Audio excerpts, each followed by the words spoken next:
That's a tough thing to describe. I just know that like when we see a movie that's bad, we're outraged by the same things about it and offended by the same things about it and insulted by the same things about it.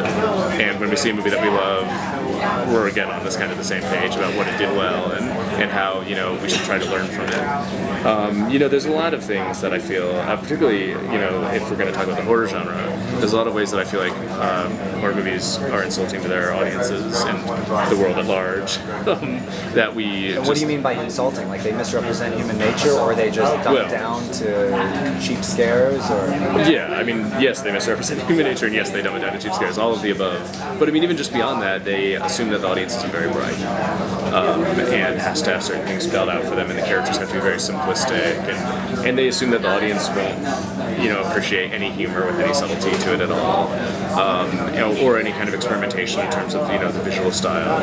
You know, they just assume that, you know, that audiences want very little effort from the people that are creating the film, and it results in lazy filmmaking and lazy viewers.